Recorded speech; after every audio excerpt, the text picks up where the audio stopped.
2024 ഫെബ്രുവരി 28 നടന്ന USS പരീക്ഷയുടെ കണക്ക് ചോദ്യപേപ്പറുമായിട്ട് ബന്ധപ്പെട്ട് കഴിഞ്ഞ ഒരു പാർട്ട് 1 നമ്മൾ കുറേ ചോദ്യങ്ങൾ ചർച്ച ചെയ്തു. ആ ചോദ്യങ്ങൾ ഓരോന്നും നിങ്ങൾ നോക്കുമ്പോൾ നിങ്ങൾക്ക് എന്ത് തോന്നുന്നു?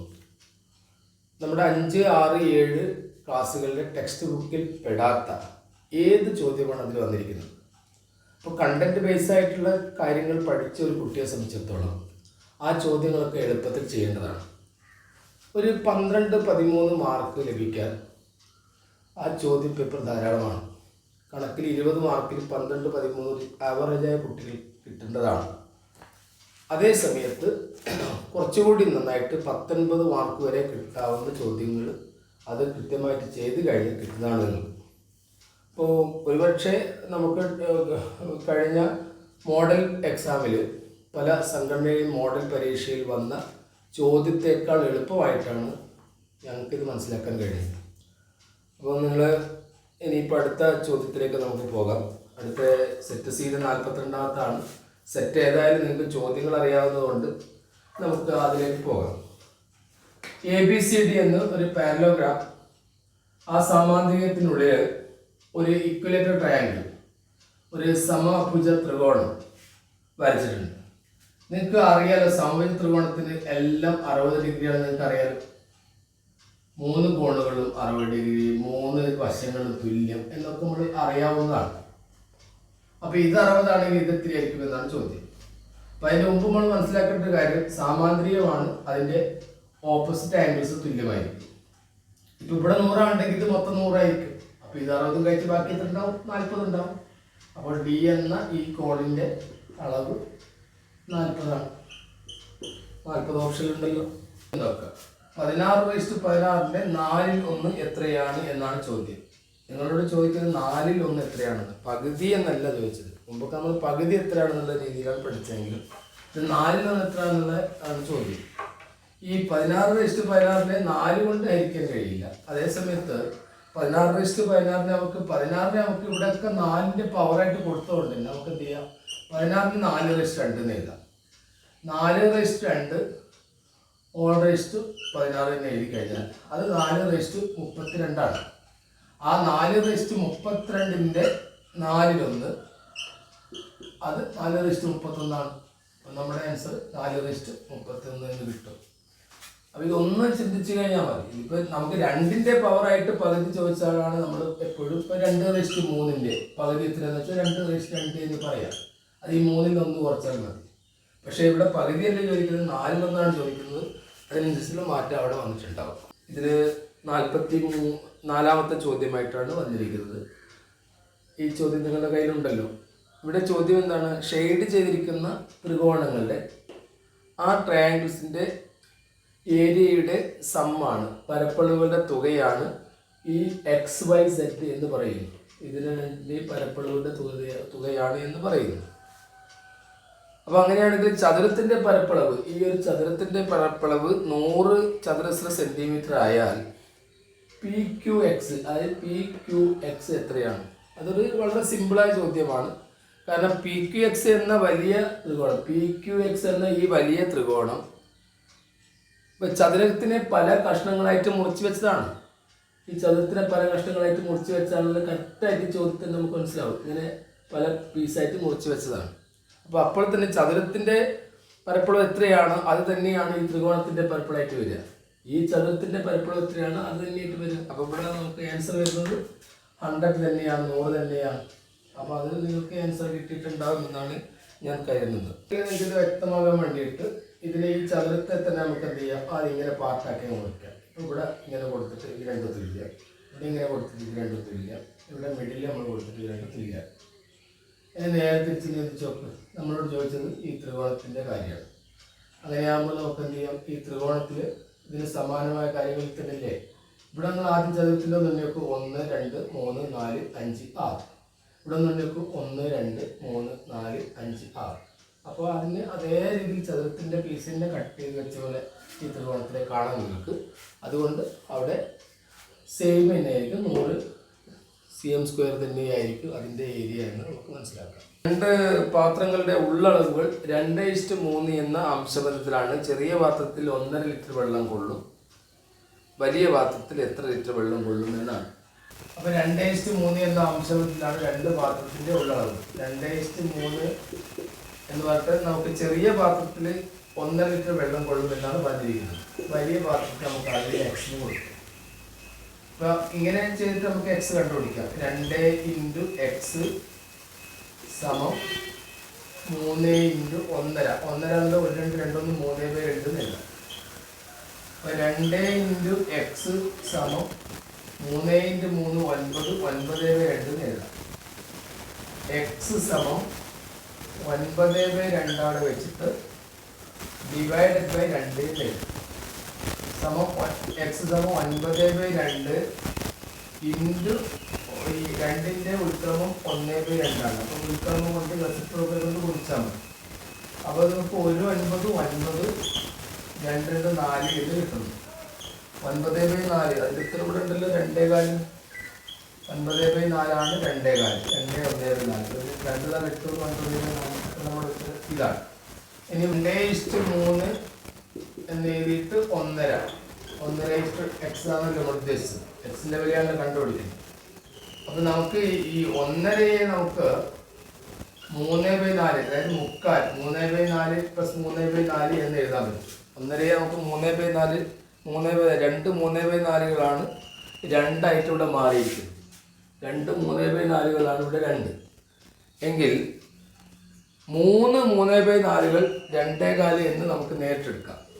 3 3/4 നമുക്ക് 2.25 എന്ന് ഇവിടത്തേക്ക് നേരിട്ട് നമുക്ക് എടുക്കാൻ പറ്റും. അത് നമുക്ക് മനക്കണക്കായിട്ട് കൂട്ടാൻ പറ്റും.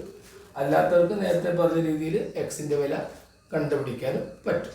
ഈ ഒരു ചോദ്യം 45ൻ്റെ സ്ക്വയർ 2025, 45/4 കൃതി 41,625,000 കൊടുത്തിട്ടുണ്ട്. പക്ഷെ ഇവിടെ നമുക്ക് ഇതിൻ്റെ വിലയാണ് ചോദിച്ചിരിക്കുന്നത്.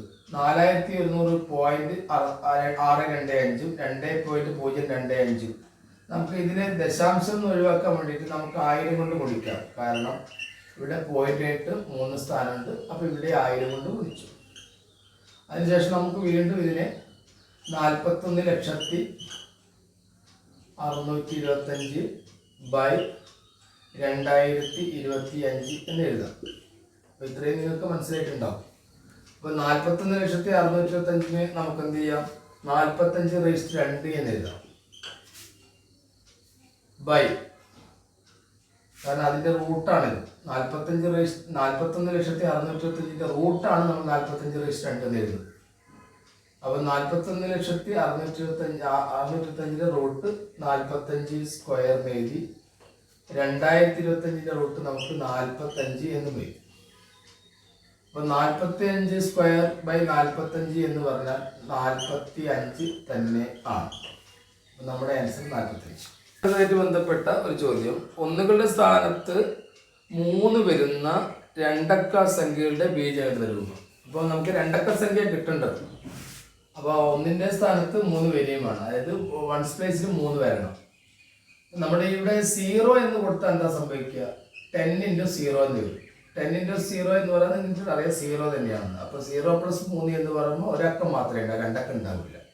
അപ്പോൾ അതുകൊണ്ട് നമുക്ക് ഇത് പരിഹരിക്കാൻ പറ്റില്ല. രണ്ടാമത്തെ നമ്മൾ നോക്കൂ, 10ൻ്റെ n ഞങ്ങൾ ഇവിടെ 1 എന്ന് കൊടുത്തു.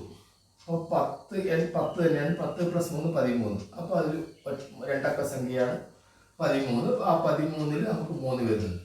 പിന്നെ ഞങ്ങൾ 2 കൊടുത്ത് നോക്കൂ, 10 × 2 20, 20 + 3 23. അവിടെയും നമുക്ക് എന്ത് ചെയ്യുന്നു, ഒറ്റയുടെ സ്ഥാനത്ത് 3 വരുന്നു. അപ്പോൾ ഏത് പിന്നെ 9 വരെ കൊടുക്കാനാണ് പറയുന്നത്. 9 കൊടുത്ത് നോക്കുക എന്ത് സംഭവിക്കും, 10 × 9 90, 90 + 3 93. ഇതല്ലാതെ വേറൊന്നും ശരിയാവില്ല. അപ്പോൾ നമ്മുടെ ഓപ്ഷൻ ബി ആണ് ശരി. അപ്പം ഓപ്ഷൻ എ എടുത്തു കഴിഞ്ഞാൽ നമുക്ക് ഒരക്ക സംഖ്യ കിട്ടും, കാരണം ഇവിടെ 0 വന്നുകൊണ്ട്. അതേസമയത്ത് ഇവിടെ നിങ്ങൾ 10 എടുത്താൽ എന്താ സംഭവിക്കുക, 10 × 10 നമുക്ക് 100 ലഭിക്കുന്നു. അപ്പം 103 എന്നത് 3 അക്കമായി പോകും. കാരണം നമ്മളോട് ചോദിച്ചത് രണ്ടക്ക സംഖ്യയാണ്. അപ്പോൾ ശരിക്കും ശ്രദ്ധിച്ചു കഴിഞ്ഞാൽ ഈ ചോദ്യമൊക്കെ നമുക്ക് ഈസി ആയിട്ട് പുറത്തേക്ക് എടുക്കാൻ പറ്റും എന്നാണ് എനിക്ക് മനസ്സിലാകുന്നത്. അടുത്ത ചോദ്യത്തിലേക്ക് പോകാം. ഇവിടെ വേഗതയായിട്ട് ബന്ധപ്പെട്ട വളരെ സിമ്പിളായിട്ടുള്ളൊരു ചോദ്യമാണ്. സമയം കണ്ടുപിടിക്കാനാണ് ചോദിച്ചത്. സിമ്പിളായിട്ടുള്ള ചോദ്യമാണ്. 150 മീറ്റർ നീളമുള്ള ഒരു ട്രെയിന്, ആ ട്രെയിനിൻ്റെ വേഗത 90 km/മണിക്കൂർ. ഞാനത് മുമ്പ് നിങ്ങൾക്ക് ചാർട്ട് ചെയ്തെന്ന് ഓർമ്മ ഉണ്ടാവും. ഈ 90 km/മണിക്കൂറിന് തുല്യമായിട്ട് 25 മീറ്റർ/സെക്കൻഡ് എന്ന് എഴുതാനും. അപ്പോൾ 90 km/മണിക്കൂർ തന്നെയാണ് 25 മീറ്റർ/സെക്കൻഡ്. അപ്പോൾ നമുക്ക് അവിടെ എന്ത് ചെയ്യാം? വളരെ സിമ്പിളായ ചോദ്യമാണ്. തീവണ്ടിയുടെ നീളം എന്നത് ദൂരം ആണ്. അപ്പോൾ 150 മീറ്ററാണ് അതിൻ്റെ ദൂരം. അപ്പോൾ നമുക്ക് വേഗത 90 km എന്നുള്ളത് നമ്മൾ മീറ്റർ/സെക്കൻഡ് 25 മീറ്റർ/സെക്കൻഡ് ആക്കി മാറ്റി. അപ്പോൾ നമ്മൾ എന്ത് ചെയ്യണം? 150 മീറ്റർ ആണല്ലോ ദൂരം. അപ്പോൾ തീവണ്ടിയുടെ നീളം തന്നെയാണ് ദൂരം. അപ്പോൾ 150നെ ഈ 25 കൊണ്ടങ്ങ് ഡിവൈഡ് ചെയ്താൽ നമുക്ക് 6 എന്ന് ലഭിക്കുന്നു. അപ്പോൾ സമയം നമുക്ക് അവിടെ കിട്ടിയിരിക്കുന്നത് 6 സെക്കൻഡാണ്. കാരണം ഇത് നമ്മൾ സെക്കൻഡിലേക്ക് മാറ്റി 6 സെക്കൻഡ്. അപ്പോൾ അത് വളരെ സിമ്പിളാണ്. കാരണം 150ആണ് ട്രെയിനിൻ്റെ നീളം കൊടുത്തിരിക്കുന്നത്. ട്രെയിനിൻ്റെ നീളം എന്നത് നമുക്ക് ദൂരം തന്നെയായിട്ട് കണക്കാക്കാം. അപ്പോൾ 150 25 നമ്മൾ എടുക്കാൻ കാരണം നമുക്ക് നീളം മീറ്ററിലാണ് തന്നിരിക്കുന്നത്. അപ്പം അതുകൊണ്ട് നമ്മൾ 90 km നമ്മൾ മീറ്റർ/സെക്കൻഡിലേക്ക് മാറ്റുമ്പോൾ 25 150 6 സെക്കൻഡാണ്. 6 സെക്കൻഡിൻ്റെ ഉത്തരവ്. അടുത്ത ചോദ്യം. സർക്കിള് വരച്ചിട്ട് ആ സർക്കിളിൽ നമുക്ക് ഒരു സ്കൂളിലെ 7ാം ക്ലാസ്സിലെ 180 കുട്ടികളും ഏതെങ്കിലും ഒരു ക്ലബിലെ അംഗമാണ്. ഓരോ ക്ലബിലെയും അംഗങ്ങളുടെ വിവരം ചോദിക്കുന്ന വൃത്തചിത്രമാണ് കൊടുത്തിരിക്കുന്നത്. ആദ്യം നിങ്ങൾ മനസ്സിലാക്കേണ്ടത് ഒരു വൃത്തത്തിന്റെ മുഴുവൻ കോണുകളുടെ അളവുകളുടെ തുക 360 ആണെന്ന് നിങ്ങൾക്ക് അറിയാം. അതാദ്യം മനസ്സിലാക്കി. ഇനി വിദ്യാരംഗം ഇതിന്റെ ഗണിത ക്ലബ്ബ് ഏകദേശം പകുതിയാണ്. ഇപ്പൊ ഗണിത ക്ലബ്ബ് എന്ന് പറയുമ്പോൾ വൃത്തത്തിന്റെ മൊത്തം പകുതിയുണ്ട്. അതുപോലെ വിദ്യാരംഗം എന്നുള്ളത് നമുക്ക് 90ആണ്. അവിടെ 90 മാർക്ക് ചെയ്തിട്ടുണ്ട്. അപ്പോൾ 90, ബാക്കി രണ്ടും കൂടിയാണ് സയൻസും ഇംഗ്ലീഷും വരുന്നത്. സയൻസിൻ്റെ ഇവിടെ 60 മാർക്ക് ചെയ്തുകൊണ്ട് ഇംഗ്ലീഷിന് നമുക്കറിയാം 30 ഡിഗ്രിയാണ്. അപ്പോൾ ഈ 30 ഡിഗ്രി എന്ന് പറയുന്നത് ശരിക്കും 30% അല്ല. അപ്പോൾ 30% അല്ല. അപ്പോൾ നമുക്ക് ഒന്നാമത്തെ എ എന്ന ഓപ്ഷനിൽ കൊടുത്തിരിക്കുന്നത് 7ാം ക്ലാസ്സിലെ കുട്ടികൾ 30% ഇംഗ്ലീഷ്. അപ്പോൾ 30 ഡിഗ്രി ഒരിക്കലും 30% അല്ല എന്ന് മനസ്സിലാക്കുക. അതേസമയത്ത് പിന്നെ രണ്ടാമത്തെ വിദ്യാരംഗം 90 എന്നിവിടെ മാർക്ക് ചെയ്തിട്ടുണ്ട്. അപ്പോൾ നമുക്ക് ഇത് 60 30 ഇവിടെ 30 എന്ന് കൊടുത്തിട്ടുണ്ട്. അപ്പം നമുക്ക് എന്ത് ചെയ്യാം? ഈ 30 ഡിഗ്രി എന്നത് 360ന്റെ 30 12ൽ ഒരു ഭാഗം മാത്രമാണ്. അപ്പോൾ ഈ 30 ഡിഗ്രി നിങ്ങൾക്ക് 360നെ 12ൽ ഒന്നുകൊണ്ട് നിങ്ങൾ പൊളിച്ചു വെക്കും. നമ്മൾ സാധാരണ ക്ലോക്ക് വരയ്ക്കുന്ന സമയത്ത് 12 ഭാഗമാക്കിയിട്ട് 30 ഡിഗ്രി അടയാളപ്പെടുത്തുന്നത് നിങ്ങൾക്ക് ഓർമ്മയില്ല. അപ്പോൾ അങ്ങനെയാകുമ്പോൾ ഒരു ക്ലോക്കിൻ്റെ കോണളവ് 1ൽ നിന്ന് 2ലേക്ക് 30 ഡിഗ്രി എന്ന് നമ്മൾ പറയാറില്ല. അപ്പോൾ അങ്ങനെ വരുന്ന സമയത്ത് നമ്മൾ എന്താ ചെയ്തത്? 360നെ 12 വരെയുള്ളതുകൊണ്ട് 12 കൊണ്ട് ഡിവൈഡ് ചെയ്തു. അപ്പോൾ നമുക്ക് ഈ 30 ഡിഗ്രി എത്രയെന്ന് പറഞ്ഞാൽ 360ന്റെ 12ൽ ഒരു ഭാഗം മാത്രമാണ്. അപ്പോൾ 30 12 12 ഒരു പ്രാവശ്യം 36 3 പ്രാവശ്യം. അപ്പോൾ 30 30 30 ഡിഗ്രി അത് കിട്ടുന്നു. അപ്പോൾ അതുകൊണ്ട് ഇവിടെ കൊടുത്തിരിക്കുന്ന ഓപ്ഷൻ 7ാം ക്ലാസ്സിലെ കുട്ടികളുടെ 12ൽ ഒരു ഭാഗം ഇംഗ്ലീഷ് ക്ലബിൽ അംഗമാണ് എന്ന ഓപ്ഷൻ സി ആണ് ശരി എന്ന് നിങ്ങൾ മനസ്സിലാക്കും. അപ്പോൾ ഇതുവരെയുള്ള എല്ലാ ചോദ്യങ്ങളും നമ്മൾ ചർച്ച ചെയ്ത് കഴിഞ്ഞു. അപ്പോൾ എല്ലാ ചോദ്യങ്ങളിലും നിങ്ങൾക്ക് ഇപ്പം ഒന്ന് ആലോചിച്ച് നോക്കൂ. നിങ്ങൾക്ക് വിചാരിച്ചാൽ ഒരു 12 13 മാർക്ക് കിട്ടുന്ന ചോദ്യങ്ങളൊക്കെ അതിലുണ്ടായിരുന്നു, കിട്ടിയിട്ടുണ്ടാകുമെന്ന് കരുതുന്നു. ഞാൻ മുമ്പേ പറഞ്ഞൊരു കാര്യം ഒന്നുകൂടി ആവർത്തിക്കുകയാണ്. നിങ്ങൾക്ക് 15ലധികം നിങ്ങൾ കണക്കിന് പഠിച്ചിട്ടുണ്ടെങ്കിൽ തീർച്ചയായും നിങ്ങൾ ഗിഫ്റ്റഡ് കുട്ടികളുടെ ലിസ്റ്റിൽ വരും. 15ലധികം മാർക്ക് കിട്ടിയ, കണക്കിന് മാത്രം നേടിയ 19 20 നേടിയ കുറേ കുട്ടികൾ എന്നെ വിളിച്ചിട്ടുണ്ട്. അതൊക്കെ രാവിലെ 5:30 മണിക്കൊക്കെ ഓൺലൈൻ ക്ലാസ്സിലൊക്കെ അറ്റൻഡ് ചെയ്യുന്ന കുട്ടികളും കൃത്യമായിട്ട് ക്ലാസ്സുകൾ അറ്റൻഡ് ചെയ്യുന്നു. ഞാൻ പറഞ്ഞല്ലോ, ഞാൻ ഈ വർഷം ഇട്ടിരിക്കുന്നത് 50 വീഡിയോസാണ്.